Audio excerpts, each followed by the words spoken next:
এটাই আমার অপরাধ, বাপের মারছে দিয়ে গেছি। ব্রাহ্মণবাড়িয়া, আলোচনা ও বিতর্কের কেন্দ্রবিন্দু এখন এই নারী। আমার ঘরের মধ্যে গিয়ে তালা ভাঙ্গে আমার ঘরে এভাবে অত্যাচার করছে, মাল টাল যা আছে সব। সংঘর্ষ, নাশকতা কিংবা ভাইরাল ঘটনা যাই ঘটুক, শিরোনামে উঠে আসে এ জেলা। সম্প্রতি মায়ের মরদেহ দেখতে না দেওয়া নিয়ে দুই পক্ষের সংঘর্ষে নিহত হন একজন, আহত হয় অন্তত ২০ জন।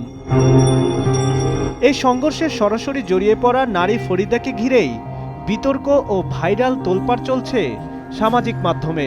তবে তিনি পরিস্থিতির শিকার বলে জানিয়েছেন। নেটিজেনদের কেউ কেউ আখ্যা দিয়েছেন বাঘিনী কন্যা। তবে সেই নারী ফরিদা আক্তারের দাবি, উদ্ভূত পরিস্থিতির কারণে সংঘর্ষের ঘটনায় জড়িয়ে পড়েন তিনি। ভাই আমি অসহায় একটা নারী, আমার হাজবেন্ড মারা গেছে, আমার দুইটা ছোট ছোট বাচ্চা নিয়ে আমি চলতেছি। আমি তো চোর না, আমি তো ডাকাত না, আমি তো সন্ত্রাস না, আমি তো কোনো লুটপাট করি নাই বা কেউ মার্ডারও করি নাই। এটাই আমার অপরাধ, বাপের মারছে দিয়ে গেছি।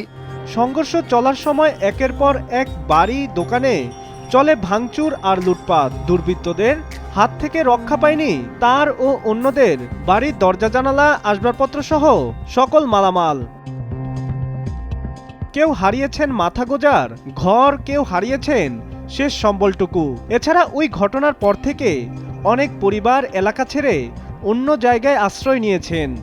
ফজরে আজানটা দেওয়ার সাথে সাথে তারা এই বাড়িঘর কুবাইয়া ভাঙচুর করে এরপরে সংঘর্ষ রেখে বাজছে।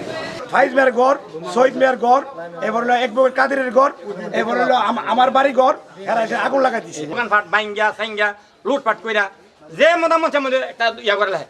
এদিকে বর্তমানে ওই এলাকার পরিস্থিতি স্বাভাবিক রয়েছে বলে জানিয়েছে প্রশাসন।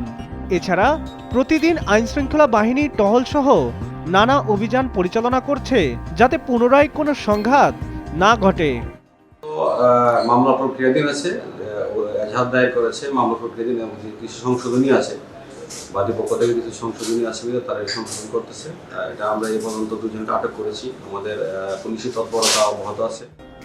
মায়ের মরদেহ দেখাকে কেন্দ্র করে পরিবারের ভেতর জন্ম নেয় বিভেদ, আর সেই বিভেদ থেকে এক পর্যায়ে রক্তক্ষয়ী সংঘর্ষে পরিণত হয়, যা ব্রাহ্মণবাড়িয়া সদর উপজেলার বিরামপুর গ্রামবাসীর মনে ভয়ের ছায়া হয়ে আছে। সাব্বির হাসান, মাছরাঙা নিউজ ডেস্ক।